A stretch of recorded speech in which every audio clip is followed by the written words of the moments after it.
앞서 전해드린 대로 강서구청장 보궐선거 민주당 후보의 승리로 끝이 났죠. 투표율 48.7%, 두 후보의 표차는 17.15%포인트. 이 정도면 압승입니다.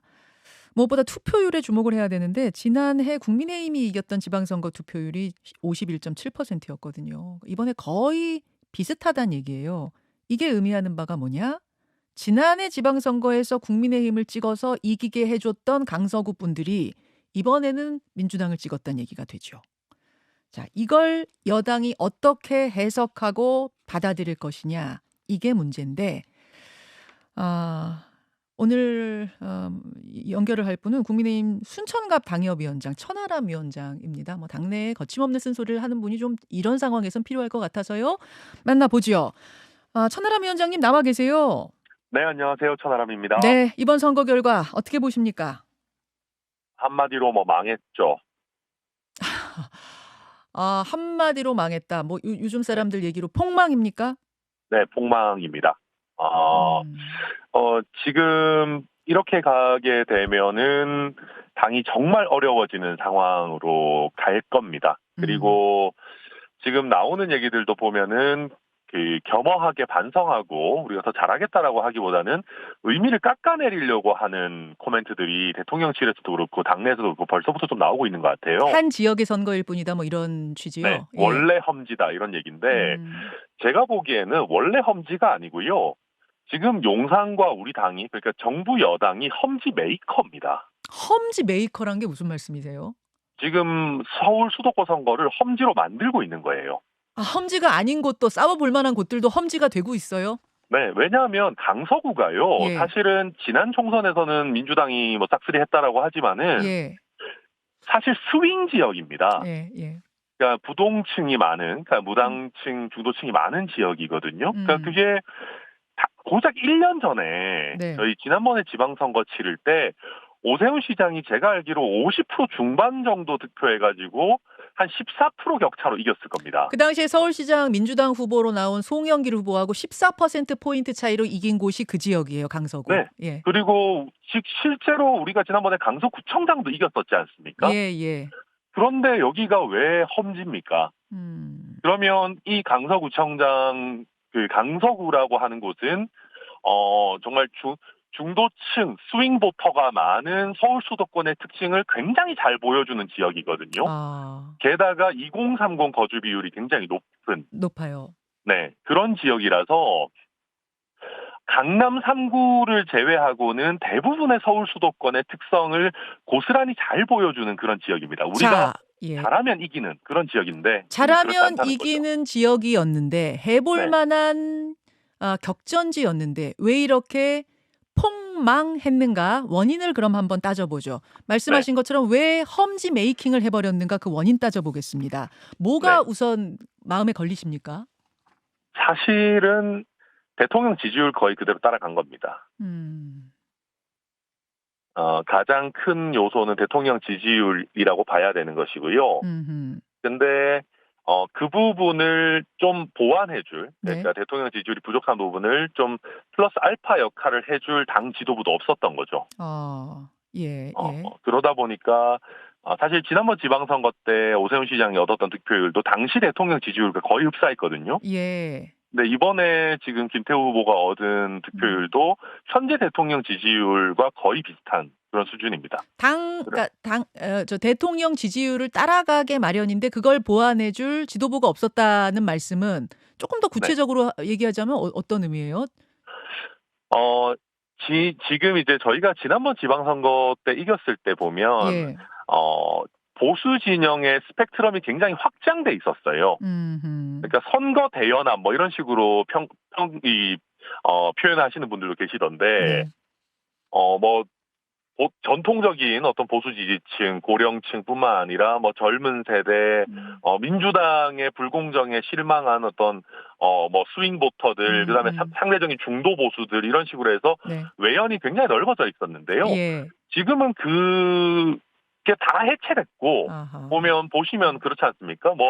홍범도 장군 논란부터 시작해가지고 아니 도저히 내가 여기까지는 동의 못하겠다. 아무리 내가 민주당이 싫고 이재명 대표가 싫어도 내가 이쪽으로는 못 가겠다라고 하는 게 점점 늘어났고 민주당의 불공정에 실망해서 넘어왔던 스윙 보터들도 네.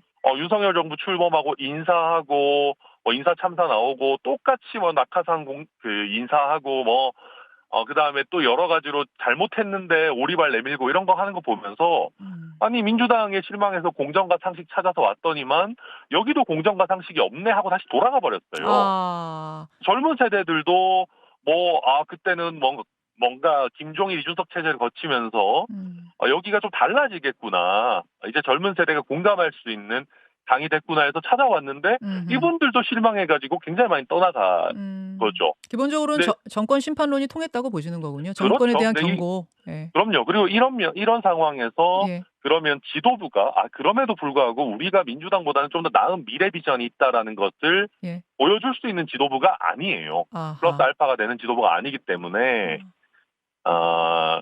그런 예. 선거 연합이 대부분 붕괴되는 그런 결과로 무슨 나타난 말씀이신지 거죠. 알겠네요. 그러니까 대통령과 일심동체 지도부기 때문에 외연 확장 이런 게 불가능했다. 플러스 알파가 안 됐다. 대통령 지지율 그대로 따라갔다. 그 말씀이신데요. 맞습니다. 거기에다가 이제 후보가 김태우 후보였다는 점. 즉, 네. 이 지역의 보궐선거를 있게 했던 원인 제공자를 다시 후보로 꼽았다는 점. 이 부분에서 원인 찾는 분들도 많으시던데 동의하세요?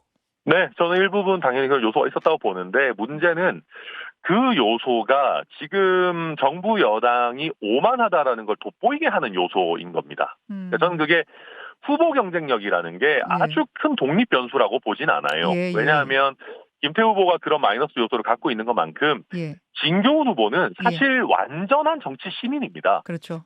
예. 그 이전에 인지도가 전혀 없는 분이었어요. 민주당에 입당한 지도 며칠 되지 않은 상태에서 후보가 됐죠. 그렇죠. 저는 그런 어떤 여러 가지 면, 그러니까 김태우 후보는 논란은 있지만 인지도는 높았다는 점과 진교훈 후보는 신인이었다는 점을 이렇게 보면 후보 변수는 지금 상황에서 그렇게 크지 않았다. 그리고 저는 진교훈 후보를 뽑은 분들도 솔직히 까놓고 말해서 진교훈 후보가 마음에 들어서 뽑았겠습니까?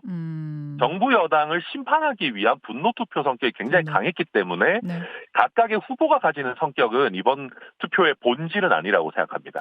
그리고 선거 전 중간에 이재명 대표 구속영장이 기각됐잖아요. 이것도 선거에 영향 줬을까요?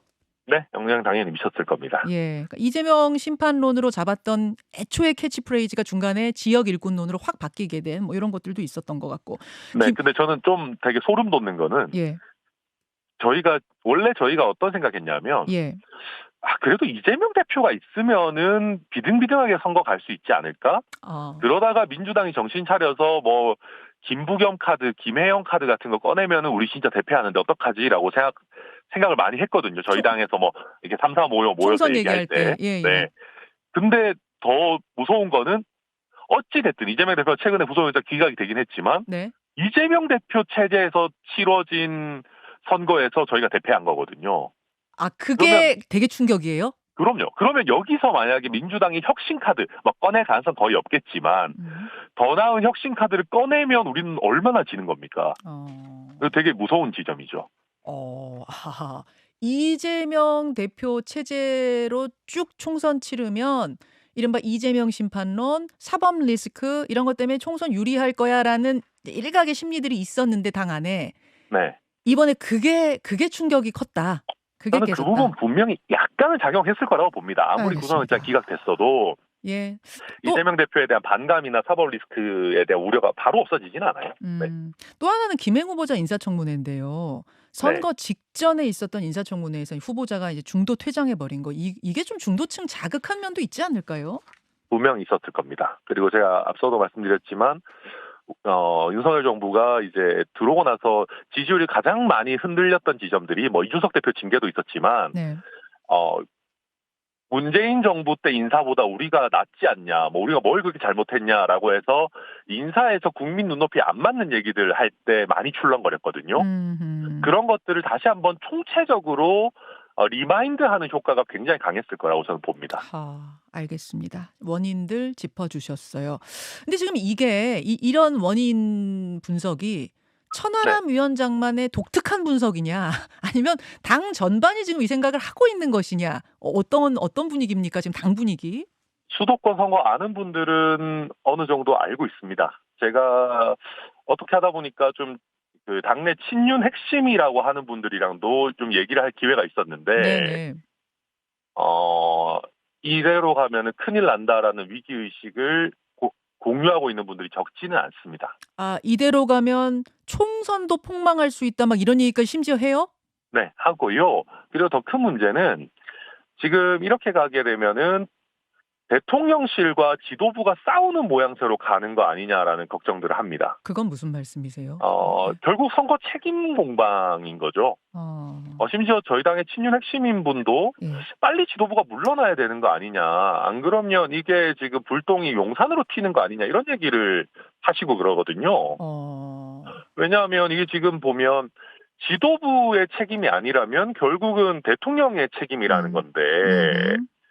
그게 지금 용산에서 받아들일 수 있는 성격의 것이냐. 아, 용산 책임론 일각에서 나와요. 오늘 어떤 신문의 헤드라인은 뭐 용산의 패배 이렇게 쓰기도 했던데 그걸 대통령실은 절대 용인할 수 없다, 인정할 수 없다. 그런 분위기다. 그렇죠. 그렇게 가게 되면 결국 또 용산에서 세운 지도부를 또 용산 스스로 내려야 되는 그런 상황으로 갈 건지, 또 그걸 가지고 또 한 번 또 당내에 굉장히 시끄러운 일들이 있는지, 이런 부분들이 예. 있어가지고 굉장히 걱정들을 많이 하고 있습니다. 실제로 당내에서도. 그러니까 당내 특히 수도권 선거를 좀 아는 이런 네, 분들은 뭐 말할 것도 없고 이른바 친윤 쪽에서도 상당히 우려하고 있는 분위기, 술렁이는 분위기 많네요. 맞는 말씀 예, 맞습니다. 천하람 위원장만 술렁이는 건 아니네요. 네, 그러면 그렇습니다. 당이 앞으로 어떻게 할 것인가? 이 상황을 어떻게 받아들이고 수습할 것인가? 어떻게 해야 한다고 보십니까?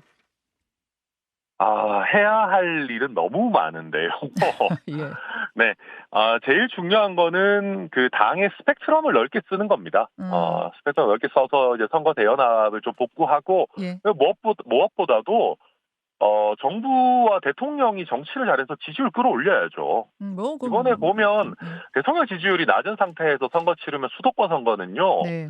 아무리 개별 후보들이 좋아도 추풍낙엽처럼 쓰러질 겁니다. 그게 이번 음. 선거가 보여준 거고요. 음음. 어, 알겠습니다. 네, 지금 그런 조금 상황입니다. 큰 얘기하셨어요. 또 국정 전반의 전환이 필요하다. 뭐 이런 네, 대통령 지지율 자체가 좀 올라가야 된다. 이 큰 얘기는 하셨고 조금 더 세밀하게 들어가자면 보통은 큰 선거 치러서 패배하면 지도부가 바로 다음 날 전체가 다 사퇴하고 뭐 이러지 않습니까? 네, 근데 이번 선거 같은 경우에는 물리적으로는 작은 사이즈가 맞아요. 작은 선거예요. 근데 네, 심리적으로는 큰 선거였어요. 그럼 이번에 그렇죠. 지도부는 어떻게 해야 된다고 보십니까? 원래 같으면은 사퇴해야 될 거라고 보여지거든요. 아, 네, 근데 그렇게 할지는 의문입니다. 해야 한다고 보세요? 저는 그렇게 해야 된다고 봅니다. 어, 왜냐하면 지금 이런 분위기로 가면은요, 예. 수도권 선거에서 좋은 인재들이 오질 않을 겁니다. 음. 강서에서 이 정도 격차로 진다고 하면 경기도에서 이길 수 있는 데가 한두 군데 있을까요? 음. 서울도 제 생각에 5군데 내외 어. 정도 그나마 해볼 만할 것 같고요. 어허. 대통령실이 있는 용산도 질 겁니다. 이 아, 정도. 네, 대통령실에 있는 용산도 질 거라고요? 용산도 제가 봤을 때는 굉장히 아슬아슬합니다. 이 정도 표차면은. 그래요. 그러면은 지금 굉장히 위험한 상황인데, 예. 뭐 김기현 지도부로서는 플러스 알파 효과가 없다라는 거를 현장에서 뛰고 있는 당협위원장, 뭐 몇 안 되는 수도권 국회의원, 심지어는 출마 희망자들까지 다 느낄 텐데, 음. 이렇게 가면 당의 전체적인 경쟁력이 굉장히 떨어지죠. 아. 저희 뭐 수도권에 있는 당협위원장들이 어제 결과 보면서 카톡으로 그런 얘기 했었어요. 야, 너 공천은 받겠다. 그게 무슨 말씀이에요? 경쟁자들이 안 오겠다. 아, 경쟁률이 낮아서 공천은 받겠다. 네, 공천은 받겠다. 뭐 본선은 떨어지겠지만 이런 분위기면. 그런 얘기를 카톡에서 네. 자조적으로 주고받을 네, 정도. 그런 얘기 하고, 그 그리고 분위기. 이렇게 되잖아요. 네. 먹을 거리가 부족하면은 네. 더 당 분위기 안 좋아지고, 전부 영남으로 가려고 하고, 또 비례 달라고 그러고, 음. 그 대통령실이나 이제 뭐 이런 분들도 분위기 진짜 난장판 될 겁니다. 당 지도부 일각에선 이런 구상도 있대요. 이건 보도로 나온 건데 현 네. 지도부 체제는 유지하되 총선 기획단을 조기에 띄우고 인재 영입 서두르고 획기적인 킬러 공약을 선제적으로 발표해서 상황 돌파한다. 이건 어떻게 보세요? 지금까지는 획기적인 킬러 공약을 안 내고 싶어서 안 낸 겁니까? 그러니까 이번에 강서구청장 선거할 때는 그럼 킬러 공약 왜 안 냈습니까? 아니 뭐 더 연구를 좀 이렇게 진지하게 더 하면 뭐가 더 획기적이게 나올 수도 네, 있지. 뭐 저도 그렇게 되기는 바라고요. 그리고 지금 이번에 강서구청장 선거가 예. 사실 그 구상 비슷하게 한 겁니다. 아 그래요. 왜냐하면 당대표도 있었지만, 음. 뭐 우리 당이 가용할 수 있는, 중량감 있는, 뭐 네. 나경원, 안철수, 뭐 정진석, 정우택 다 투입해가지고 그 비슷한 구상을 실험해 본 거거든요. 네, 그렇지 않습니까? 그 다 선대위 되게 크게 띄우고, 그렇게 했는데, 결국은 당의 어떤, 당 대표가 상징하는, 지도부가 상징하는 이런 큰 방향성이라는 것이, 유권자들에게 소구력이 없다면은, 네. 그 옆에 사이드에서 아무리 돕는다고 해도, 예. 그게 한계는 있다. 그 강서구청장 선거가 그걸 보여줬다. 그렇게 평가합니다. 알겠습니다. 네. 대통령실 인적 개표들로 분위기 한번 쇄신하는 건 어떠냐 이런 아이디어도 있나 봐요. 네, 뭐, 아마 할 거고요, 실제로. 지금 아. 뭐 비서실장 교체설까지, 있죠. 여의도에서는 굉장히 네. 구체적으로 돌고 있고, 그렇죠. 네, 그런데 이제 그걸 교체를 해서 네. 결국, 대통령과, 용산의 전체적인 퍼포먼스가 얼마나 좋아지느냐, 그게 중요한 거지. 누구여야 된다고 보세요? 그 퍼포먼스가 좋아지려면 새로운 비서실장. 참 어려운 문제인데, 결국은 정치를 잘 알고, 네. 큰 틀의 전략을 세울 수 있고, 또 가장 중요하게는 대통령께 쓴소리를 할 수 있는 인물이어야 되겠죠. 쓴소리 할 수 있는 인물이 그 자리에 가서 뭔가 획기적인 변화가 있지 않는 한 총선 상당히 어렵다. 뭐 이렇게 네. 정리.